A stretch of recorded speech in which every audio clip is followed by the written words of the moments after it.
لذ بالجلال الواحد الديان تلقى المسرة والقطوف دواني. صلی علی رسولہ الکریم اما بعد. میرے محترم بزرگوں اور عزیز بھائیوں، آج کچھ باتیں عرض کرنی ہیں مدینہ منورہ کے آداب سے متعلق. ایک روایت میں آتا ہے جس کا مفہوم ہے کہ نبی کریم صلی اللہ علیہ وسلم نے کہ جس نے میری قبر کی زیارت کی اس کے لیے میری شفاعت واجب ہے. وہ مدینہ منورہ کا یہ جو سفر ہے یہ اپنے لیے نبی کریم صلی اللہ علیہ وسلم کی شفاعت کے حصول کے لیے ہے. تو کس نیت سے وہاں جانا ہے، کس جذبے سے وہاں جانا ہے، یہ کچھ باتیں عرض کرنی ہیں. پھر وہاں کس طرح وقت گزارنا ہے، کیونکہ جتنے بڑے کے دربار میں جایا جاتا ہے اتنے بڑے آداب ہوتے ہیں. تو وہ تو سب سے بڑے ہیں، ان کے دربار کے آداب بھی بہت بڑے ہیں.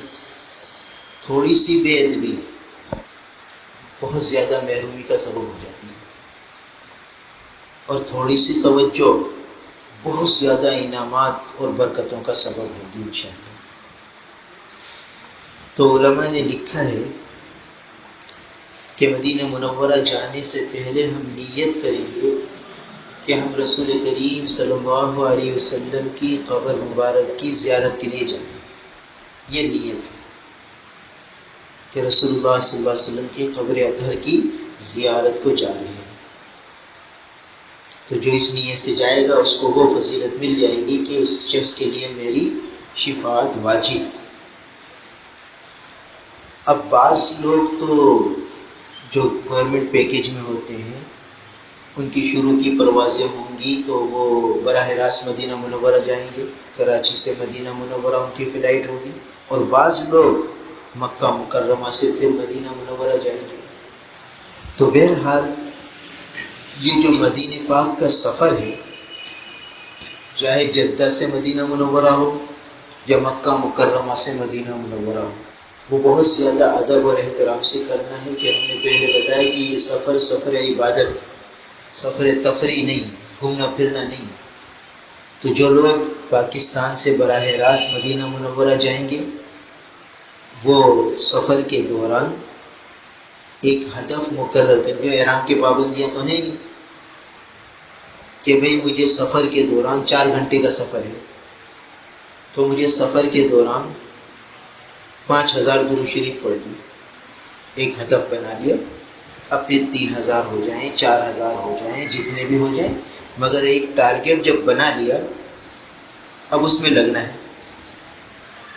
اور دوران سفر مجھے قرآن پاک کی تلاوت کرنی ہے، اور کوشش یہ کرنی ہے کہ مدینہ پاک کے قیام میں ایک قرآن ختم ہو جائے، 2 ہو جائیں، اور مدینہ پاک کے قیام میں روزانہ 5000 درود شریف کا میں ہدف مقرر کروں.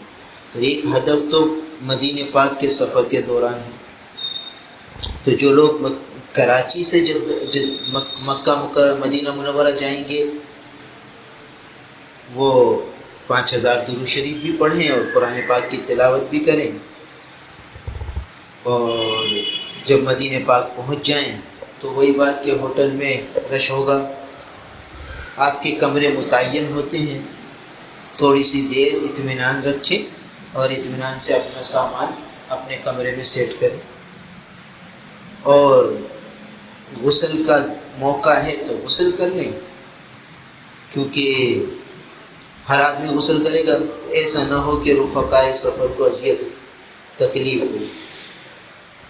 تو چونکہ اب مدینہ پاک پہنچ چکے ہیں تو مدینہ منورہ میں اس طرح رہنا ہے جیسے نبی پاک صلی اللہ علیہ وسلم کی تعلیمات ہیں. اور نبی پاک صلی اللہ علیہ وسلم کی تعلیمات یہ ہیں کہ اپنے ہم سفر ساتھیوں کے ساتھ حسن سلوک کا معاملہ کرو. اب حسن سلوک کیا ہے کہ وہ پہلے غسل خانے میں چلا جائے، میں بعد میں جاؤں. اور مفاد پرستی ہے کہ میں گھس جاؤں جلدی سے میں پہلے کروں. تو اب دیار حبیب صلی اللہ علیہ وسلم میں پہنچ چکے ہیں اور جذبہ ہمارا وہی ہے مفاد پرستی والا، تو وہاں کے انوار برکات نہیں ملیں گی. لہٰذا یہ جذبہ ہو. اب 6 آدمیوں کا کمرہ ہے ایک واش روم ہے، ہر ایک یہ چاہتا ہے کہ میں جلدی چلا جاؤں. تو ہمارا جذبہ یہ ہو کہ ہم اپنے ساتھی کا اکرام کریں کہ ہمارے نبی کی تعلیمات یہ ہیں، ہمارے نبی کی تعلیم یہ ہے. اور اگر وہ کہے بھی تم پہلے چلے جاؤ تو جلدی سے باہر آؤ، زیادہ وقت وہاں نہ لگا، تاکہ دوسروں کو تکلیف نہ ہو، دوسروں کو انتظار کی مشقت نہ ہو. یعنی ہر موقع پر یہ سوچنا ہے کہ ہمارے رفقائے سفر کو ہماری ذات سے عزیز ہو، خصوصاً مدینہ منورہ میں، کہ نبی کی تعلیم اور نبی کی سنت پر جتنا عمل کریں گے اتنے وہاں انوار و برکات ہمیں ملیں گے. اب نہ دھو کے اور نہانے دھونے کا موقع نہیں ہے تو وضو استنجا کر کے، صاف کپڑے پہن کے، خوشبو لگا کے، ادب کے ساتھ اب مسجد نبوی شریف کی طرف چلیں گے، درود شریف پڑھتے ہوئے. مسجد نبوی میں پہنچ کے اگر مکروہ وقت نہ ہو تو 2 رکعت نفل تحیت المسجد کے پڑھیں گے، اور پھر اللہ تعالیٰ سے دعا کریں گے کہ یا اللہ، آپ کے محبوب صلی اللہ علیہ وسلم کے دربار میں حاضری کا وقت ہے، اپنے محبوب کے دربار کا کامل ادب نصیب فرما لیجیے اور وہاں کی بے ادبی سے بچا لیجیے. ادب بھی اللہ ہی دیں گے، ادب کی توفیق بھی اللہ دیں گے، اور بے ادبی سے بھی اللہ ہی بچائیں گے. اور اتنے بڑے دربار میں جانا ہے تو ادب اللہ سے مانگنا کہ اللہ، آپ کے محبوب صلی اللہ علیہ وسلم کے دربار عالی کی حاضری کا وقت ہے، آپ اپنے فضل سے اس مبارک دربار کا کامل ادب نصیب فرما دیجیے اور ہر قسم کی بے ادبی سے اللہ بچا لیجیے. اب یہ دعا مانگ کے، آج کل بہت لمبا معاملہ کر دیا ہے روزہ مبارک پر سلام پیش کرنے کا. تو بہرحال جو بھی ترتیب ہو، پہلے تو یہ تھا کہ بھئی ایسی جگہ تھی کہ وہاں مسجد نبوی کے باہر 2 قسم کے پتھر لگے ہوئے، ایک وہ پتھر جو ٹھنڈے ہیں، ایک وہ پتھر جو گرم ہیں، دھوپ میں گرم ہو جاتے ہیں. تو دوپہر کا وقت ہے تو یہ دھوپ رہتی ہے 5 بجے تک، وہاں عصر کی نماز ہو جاتی ہے 3:45 بجے. تو عصر کے بعد اگر ہم وہاں جائیں گے روزہ مبارک پر حاضری کے لیے تو کچھ فرش تو ٹھنڈا ہوگا جہاں سفید ٹائل لگے ہوئے، اور باقی جگہ گرم ٹائل، اور اتنی شدت کی تپش ہوگی کہ ننگے پاؤں چلنا وہاں مشکل ہے. تو پہلے تو یہ ہوتا تھا کہ سامنے باب السلام ہوتا تھا تو ننگے پاؤں آدمی جاتا تھا، اور ادب کا تقاضا بھی یہی ہے کہ آدمی وہاں ننگے پاؤں چلے. مگر چونکہ ہم کمزور ہیں اور وہ اتنی شدت کی دھوپ ہوتی ہے کہ پاؤں میں چھالے پڑ جائیں گے، اور انہوں نے معاملہ اتنا دور کر دیا ہے کہ وہ لمبی زگ زیگ بنائی ہے کہ وہاں سے گھوم کر پھر روزہ مبارک پر داخل ہو سلام پیش کرنے کے لیے. تو وہاں وہ پتھر آ جاتے ہیں جو کالے پتھر ہیں، اور اس میں آدمی شدید تکلیف میں مبتلا ہو جاتا ہے. اس لیے اپنی چپل ساتھ ہی رکھیں اور پیچھے بیگ بھی لٹکا لیں، تاکہ جب مسجد شریف میں داخل ہوں تو چپل پیچھے اپنے بیگ میں لٹکی رہے. کیونکہ اگر ہم چپل باہر چھوڑ دیں گے تو پھر بہت مشکل سے دوبارہ آنا پڑے گا چپل اٹھانے کے لیے، اور آدمی مشقت میں آ جائے گا. تو مجبوری ہے، اس لیے چپل تو پیچھے لٹکا لیں گے، جیسے طواف میں ہم نے بتایا تھا کہ پیچھے چپل لٹکی رہے گی، ایسے مجبوری میں روزہ مبارک پر حاضری کے لیے جائیں گے تو چپل پیچھے لٹکی ہوگی. یہ ہماری مجبوری ہے. تو اگر دوپہر کا وقت ہے تو یہ ہے، باقی اگر شام کا وقت ہے، رات کا وقت ہے، پھر تو چپل کی ضرورت ہی نہیں ہے، پھر تو آدمی ننگے پاؤں وہاں چلا جائے اور روزہ مبارک پر حاضری دے کر ننگے پاؤں واپس آ جائے. رات کے وقت تو ننگے پاؤں چلنا آسان ہے، دن میں ذرا احتیاط کر لے، ایسا نہ ہو کہ مشقت میں مبتلا ہو جائے. اب مسجد میں روزہ مبارک کی طرف جب ہم داخل ہوں گے باب السلام سے سلام پیش کرنے کے لیے، تو مسجد میں داخل ہو کر اس کی مختلف چیزوں کو نہیں دیکھیں گے کہ کیسے فانوس ہیں، کیسی دیواریں ہیں، دیواروں پہ کیا لکھا ہوا ہے. بہت بڑے دربار میں حاضری ہے، تو جیسے ہی باب السلام سے ہم داخل ہوں گے تو نظر جھکی بھی ہو اور ادب کے ساتھ چل رہے ہوں اور درود شریف پڑھ رہے ہوں. درود شریف زبان پر ہو اور ادب کے ساتھ چل رہے ہوں، اور رش ہوتا ہے آہستہ آہستہ چلتے رہے، نہ موبائل کا استعمال ہو، نہ تصویریں لیں، نہ ادھر دیکھیں نہ ادھر دیکھیں، نگاہ نیچی ہو، یہاں تک کہ روضہ مبارک کے سامنے ہم پہنچ گئے. جاری مبارک ہے اور اس میں وہ ایک گول دائرہ سا بنا ہوا ہے, اوپر لکھا ہوا ہے محمد الرسول اللہ. اب آج کل زیادہ دیر کھڑا نہیں ہونے دیتے, تو بس قریب پہنچ کر اتنا عرض کر دیں السلام علیکہ یا رسول اللہ, اتنا آہستہ آواز ہے, السلام علیکہ یا رسول اللہ.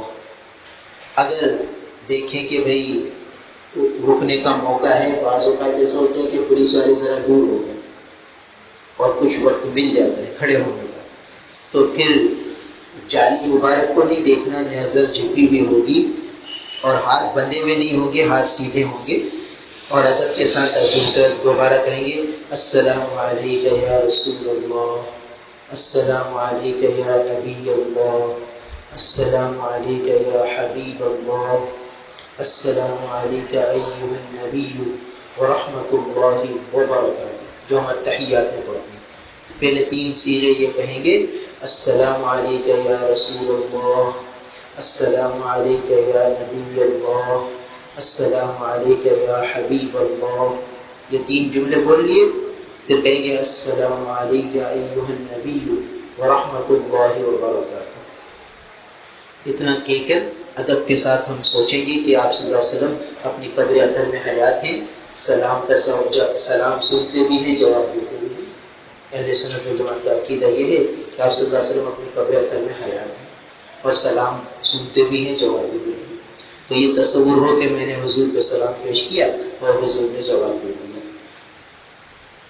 اب موقع اور ہے اور کھڑے ہونے کا موقع مل جائے, ایسا بھی کیا جا سکتا ہے کہ کبھی تھوڑا سا آگے ہو جائیں, کبھی تھوڑا پیچھے ہو جائیں, لائن جا رہی ہوگی اور ہم کوشش کریں کہ جتنی زیادہ دیر کھڑے ہونے کا موقع مل جائے کھڑے ہو جائیں اور اس طرح سلام پیش کر دیں. اور پھر اور موقع ملے تو کہیں کہ اشہد ان لا الہ الا اللہ وحدہ لا شریک لہ واشہد انک رسول اللہ, انک رسول اللہ, آپ اللہ کے رسول ہیں. کیونکہ حضور موجود ہیں, حیات ہیں, ہماری بات سن رہے ہیں, تو ہم وہاں نام نہیں لیں گے بلکہ کلمہ پڑھیں گے اشہد ان لا الہ الا اللہ واشہد وحدہ لا شریک لہ واشہد انک رسول اللہ. یہ کہیں گے اشہد انک رسول اللہ. پھر اردو میں کہنے گے اللہ کے رسول آپ میرے کلمے کے گواہ بن جائیے اور اللہ تعالیٰ سے میری شفاعت فرما دیں کہ اللہ تعالیٰ قیامت کے دن میرا حشر آپ کی امت میں فرما دیں. اس کو کہتے ہیں شفاعت کی درخواست کرنا. تو گویا آپ نے حضور صلی اللہ علیہ وسلم سے شفاعت کی درخواست کر دی. اس کے بعد اگر موقع اور بھی مل گیا, کبھی کبھی 5-7 منٹ مل جاتے ہیں, تو اب جن لوگوں نے سلام عرض کیا ہے ان کا نام لے کر سلام پیش کریں.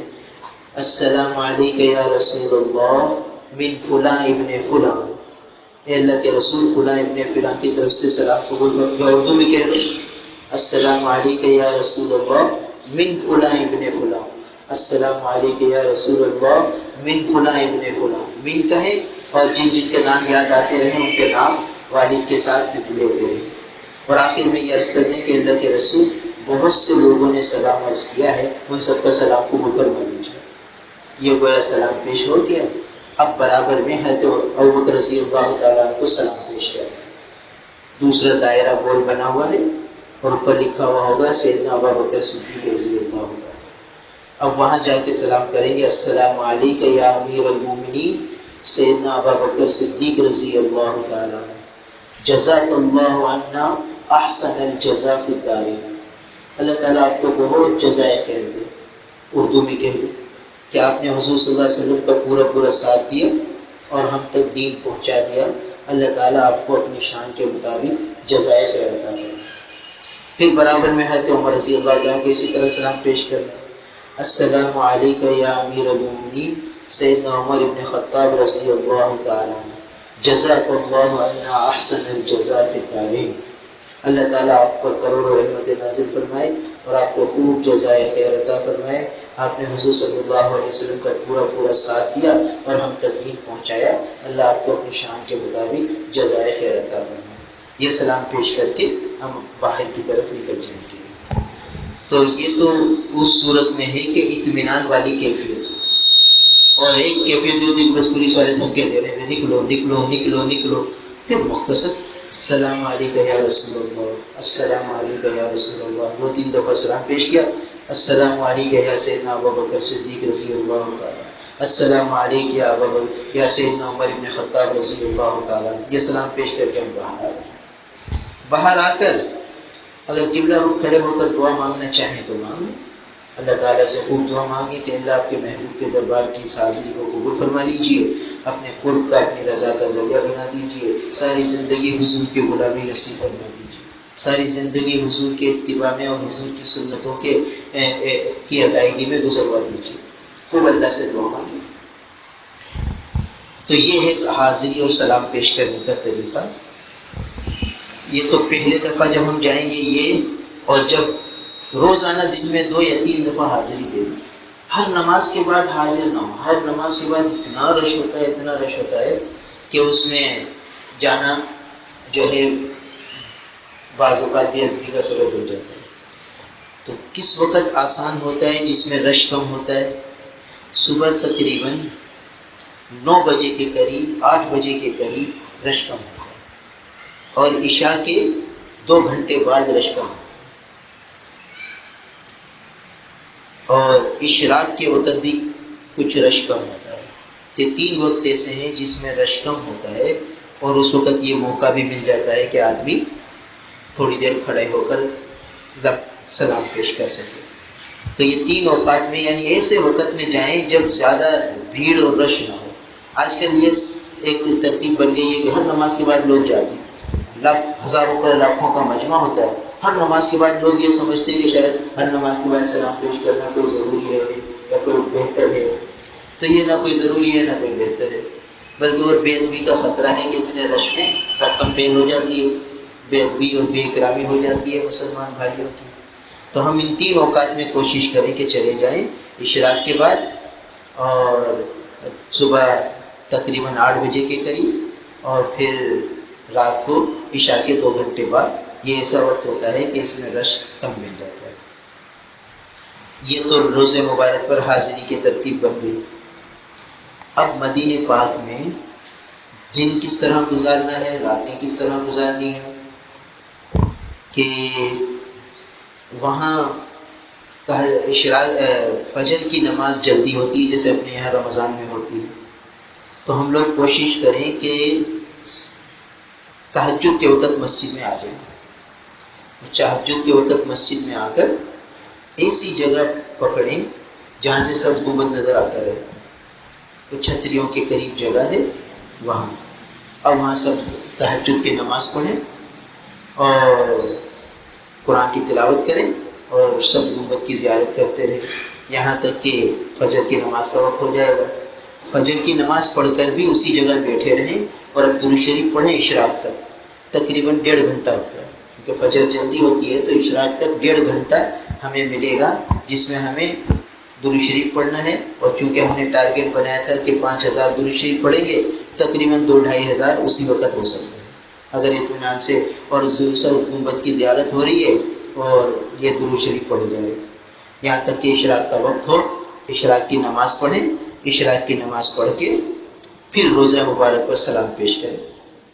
روزہ مبارک پر سلام پیش کر کے بقی شریف میں چلے گئے. بقی شریف میں 10,000 صحابہ کرام آرام فرما رہے.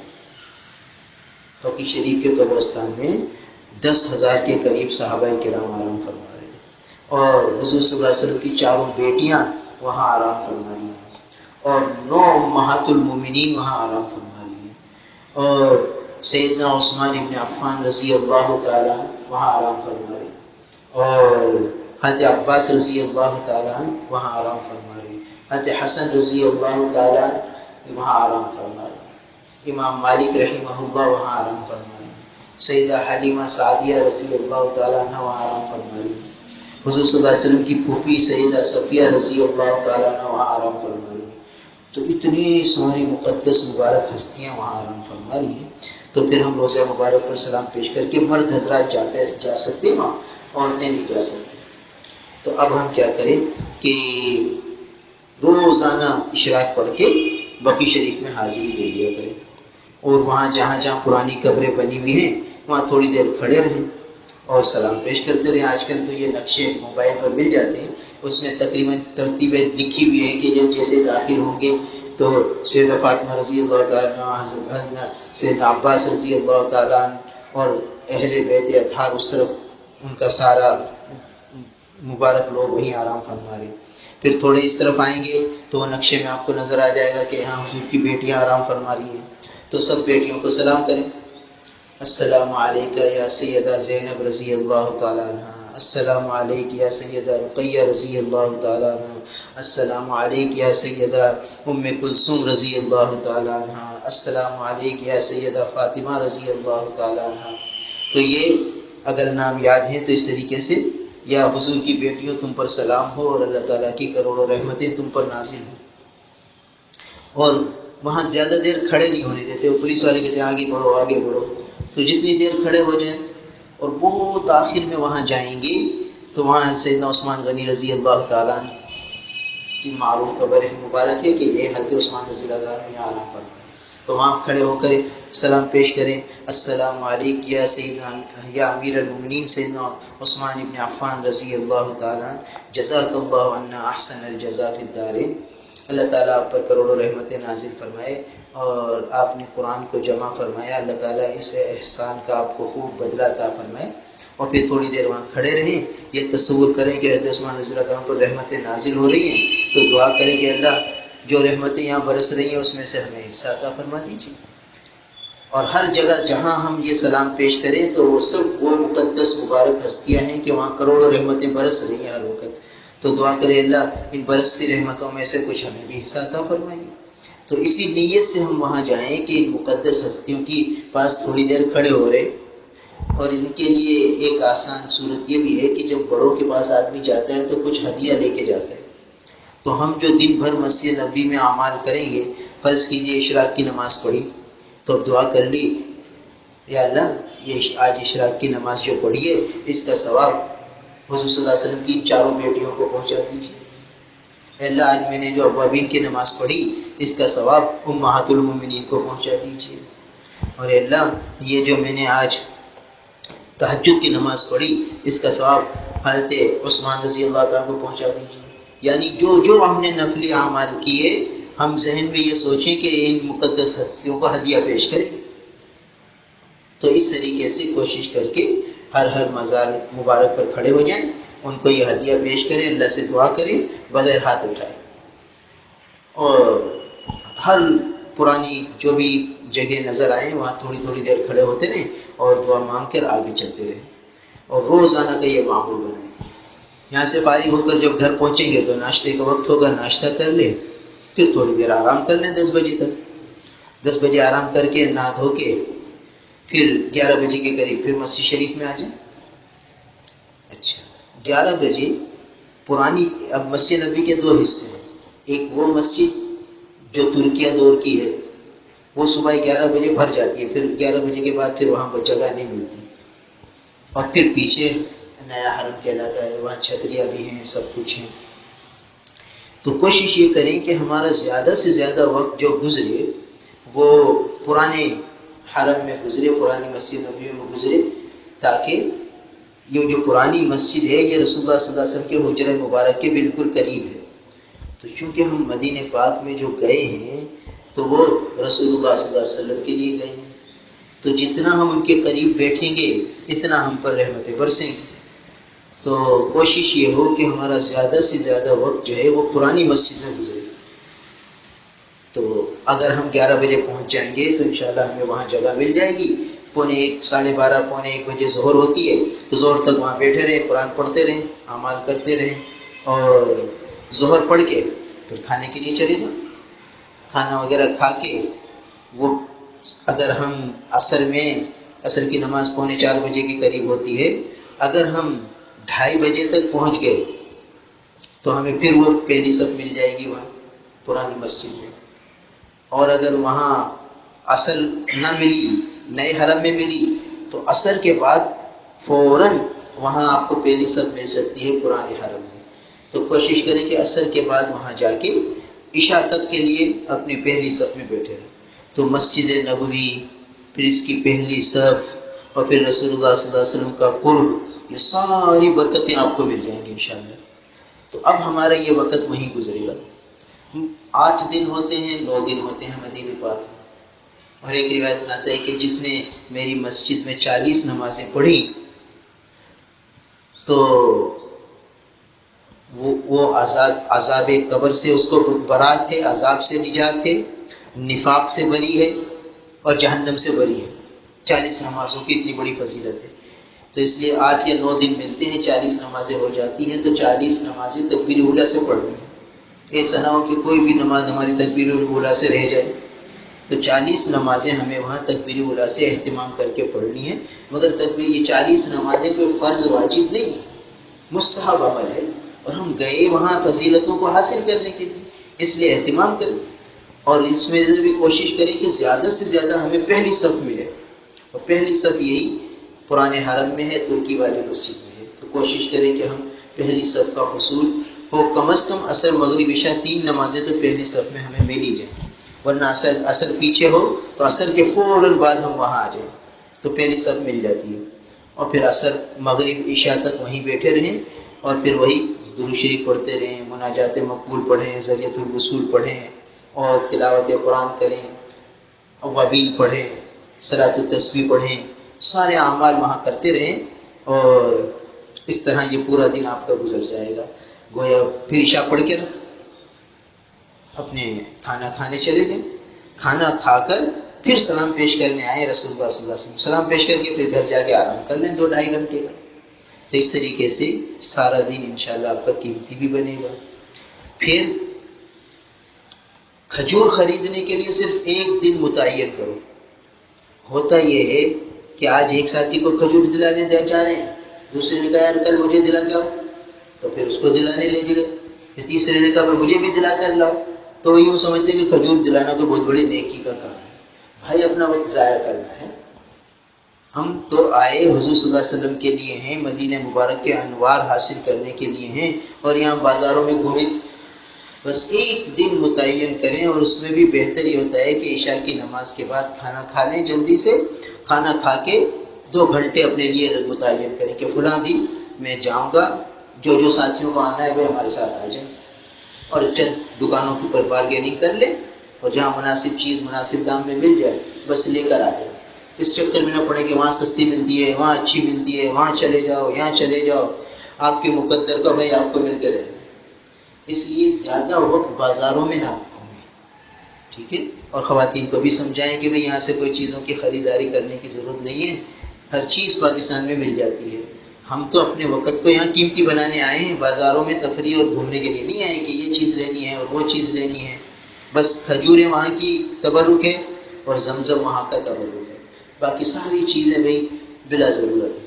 اس لیے ان چیزوں کے لیے آدمی بازاروں میں گھومے جائے تو اپنا وقت ضائع ہوتا ہے. تو بہت سے لوگ بیچارے وہ اس طرح بازاروں میں گھومتے رہتے ہیں. جب بازاروں میں گھومیں گے تو تھک جائیں گے. جب تھک جائیں گے تو پھر مسجد میں بیٹھ کے کام کیا کریں گے؟ مسجد میں جی نہیں لگے گا. ہم مسجد نبی میں پہلی صف میں بیٹھے تھے تو 2 آدمی انڈیا کے، عصر کی نماز انہوں نے پہلی صف میں پڑھی ہمارے ساتھ ہی. تو تھوڑی دیر بعد ان کو فون آیا. تو فون آنے کے بعد اس نے دوسرے ساتھی کو کہا کہ چلو بھائی وہ بلا رہے ہیں اپن کو، اپن چلیں. تو اٹھ کر جانے لگے. تو میں نے سلام کیا. میں نے سلام علیکم. وعلیکم السلام. بھائی کہاں سے؟ کہا انڈیا سے. کہاں جا رہے ہیں آپ؟ کہا وہ دوست ہے نا وہ بلا رہا ہے، وہ مسجد کے باہر کھڑا ہوا ہے. کیا کام ہے؟ ملاقات کرنی ہے. کیا کرنا ہے؟ میں نے کہا ابھی آپ کہاں بیٹھے ہیں؟ کہا مسجد میں. مسجد کی کون سی صف ہے؟ تو کہا پہلی صف ہے. میں نے کہا پہلی صف زیادہ قیمتی اور ضروری ہے کہ دوست سے ملاقات ضروری ہے؟ تو ان کو تنبیہ ہوئی. تو بھائی یہی بیٹھے رہو، مغرب بھی یہاں پڑھو، عشاء بھی یہاں پڑھو. پھر یہ تمہیں کہاں ملے گی جگہ؟ پہلی صف مسجد نبوی کی قسمت والوں کو ملتی ہے. اللہ تعالیٰ تمہیں پہلی صف میں لائیں اور تم دوست سے ملنے جا رہے، دوست سے تو عشاء کے بعد بھی مل لینا. تو بات تو آپ کی معقول ہے، سمجھ میں آ رہی ہے. فوراً فون ملایا، بھائی میں تو نہیں آ رہا، میں تو پہلی صف میں بیٹھا ہوں، تجھے آنا ہے تو آ جا پہلی صف میں. اس کو بلایا تو پھر پتہ نہیں دوست آیا یا نہیں، مگر اس کا وقت عشاء تک وہاں قیمتی بن گیا. تو وہاں یہ حال ہوتا ہے کہ پہلی صف مل گئی، اس پر یہ سعادت ہی محسوس نہیں ہو رہی کہ اتنی بڑی سعادت اللہ نے مجھے دے دی، اب وہ اٹھ کر جانے کے لیے تیار ہے. تو وہ کیونکہ ان کے سامنے اہمیت ہی نہیں کہ ہم آئے کس مقصد کے لیے، وہاں ملاقاتوں کے لیے تھوڑی آئے.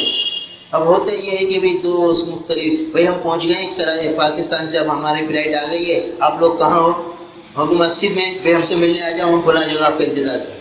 اب ہم وہاں ملاقات کریں. تو ملاقاتوں میں کوئی وقت ضائع ہی نہ کیا جائے. ہم کوئی ملاقاتوں کے لیے تھوڑی گئے، ہم تو وہاں سے سارے انوار برکات وصول کرنے کے لیے گئے. اور وہ جب ملیں گے جب ہم مسجد پاک میں بیٹھیں گے، اور مسجد نبوی میں بھی زیادہ سے زیادہ رسول اللہ صلی اللہ علیہ وسلم کے قریب بیٹھیں گے.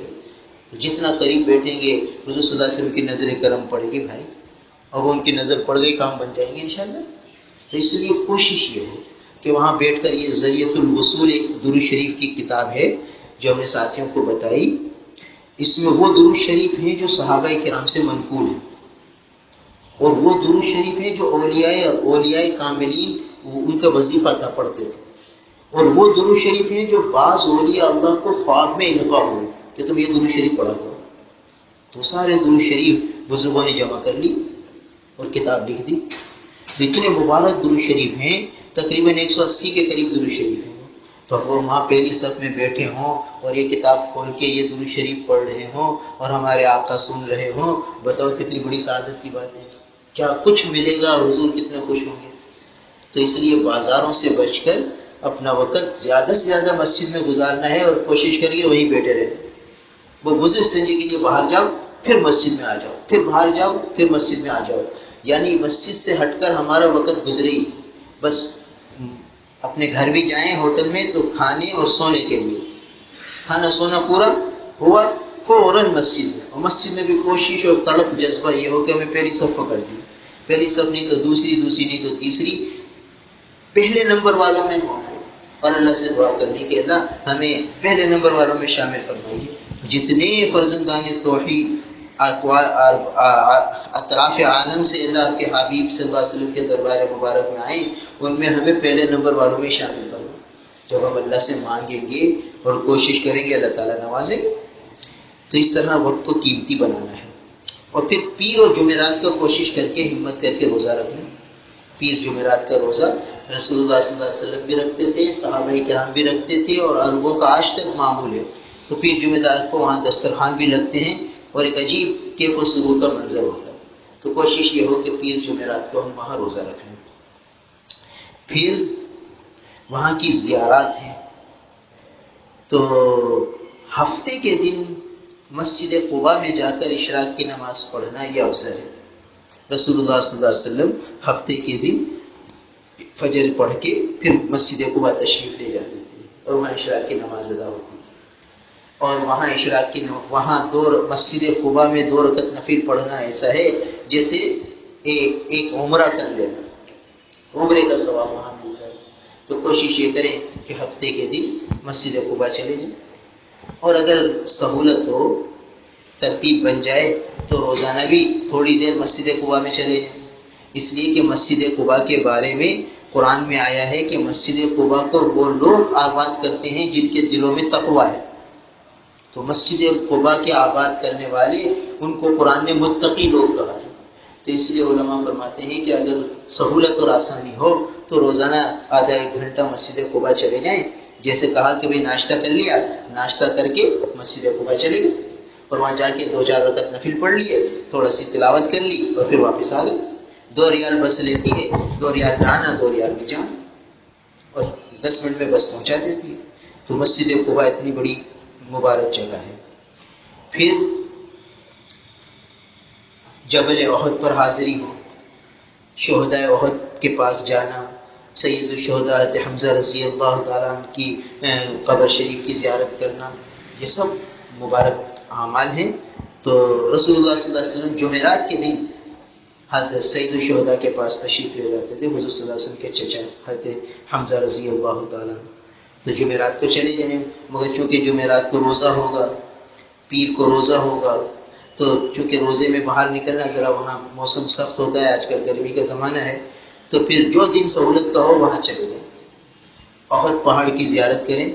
احد پہاڑ کے بارے میں رسول اللہ صلی اللہ علیہ وسلم فرمایا کہ یہ احد وہ پہاڑ ہے جو ہم سے محبت کرتا ہے اور ہم اس سے محبت کرتے ہیں.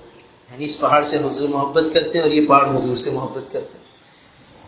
اور اس پہاڑ کی زیارت کریں اور اللہ سے دعا کریں کہ اللہ یہ تو پہاڑ ہے، اس پہاڑ کو آپ کے حبیب سے محبت ہے تو ہمارے دل بھی اپنے حبیب کی محبت سے بھر دیجئے. ہمارے دل تو پہاڑ اور پتھر سے زیادہ سخت نہیں ہے، تو آپ ہمارے دل بھی اپنے حبیب کی محبت سے بھر دیجئے.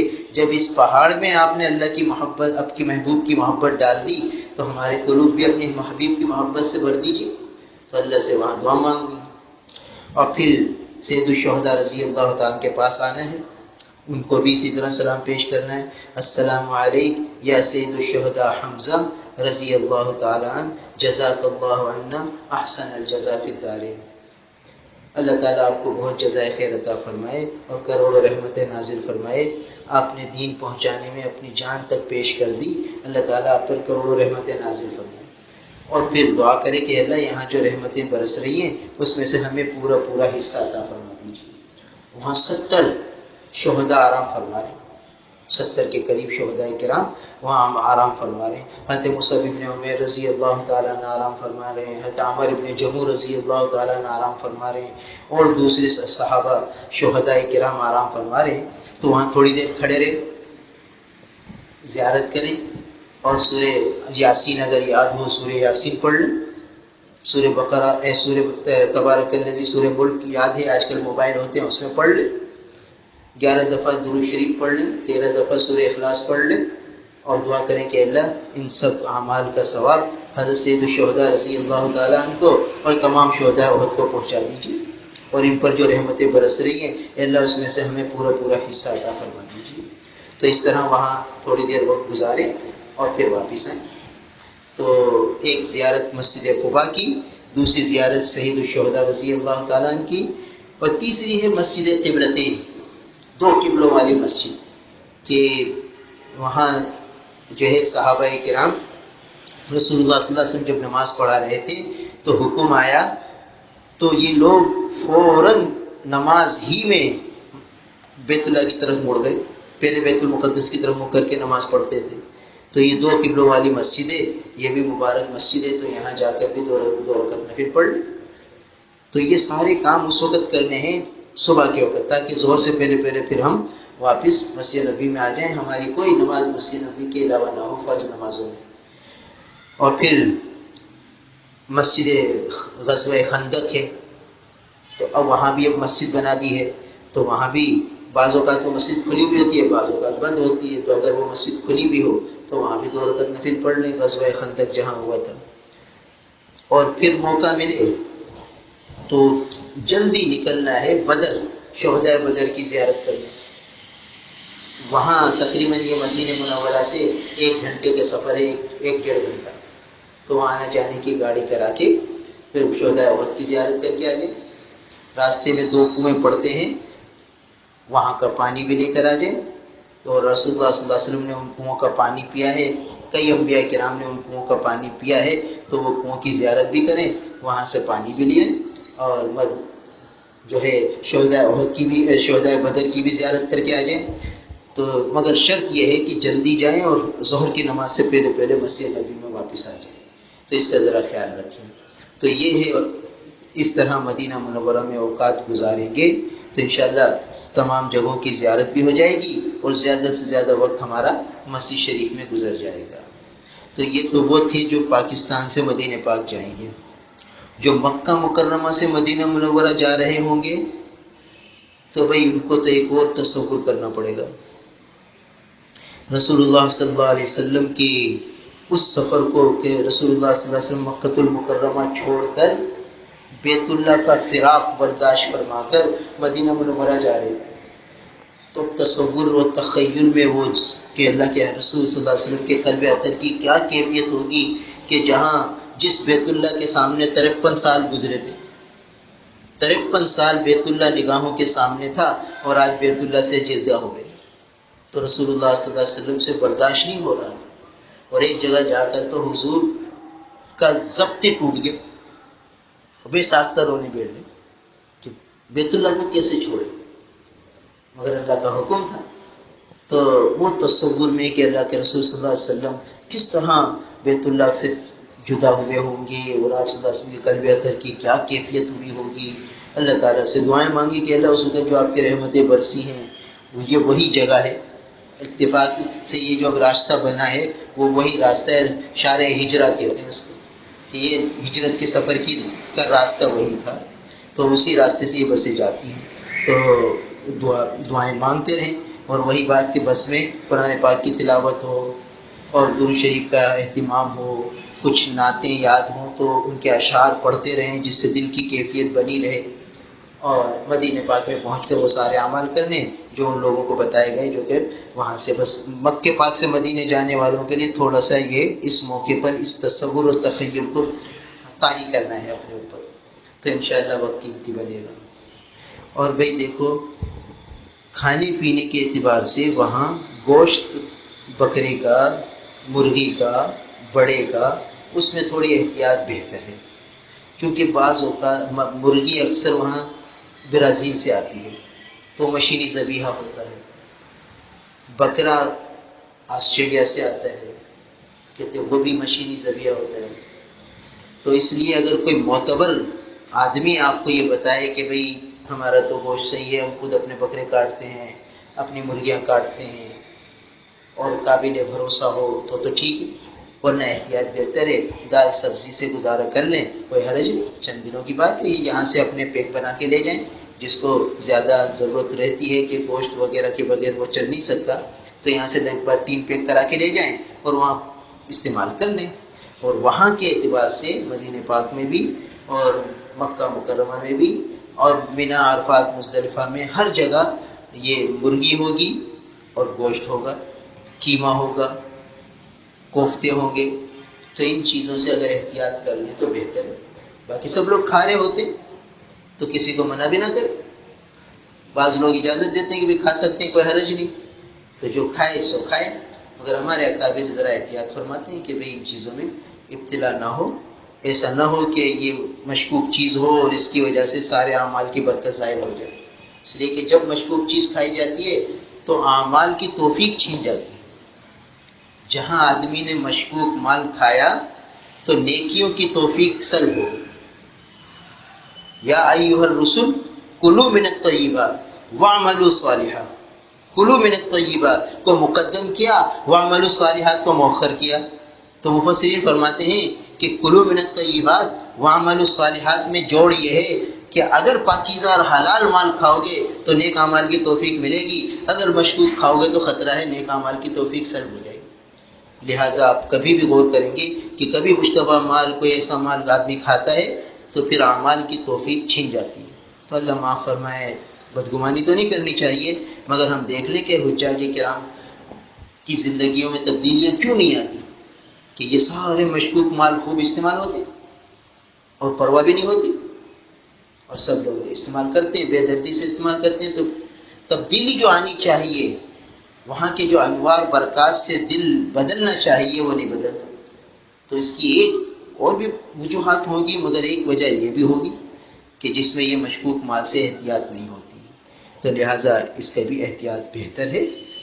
اسی طرح البیک کی مچھلی کھا لیا کرے، اور البیک کی جو ہے چکن سے احتیاط کرے، وجہ وہی کہ ایسا نہ ہو کہ وہ مشکوک ہو، تو چکن سے احتیاط کرنے، اور فش وغیرہ، مچھلی وغیرہ اس کی کھانے کو حرج نہیں۔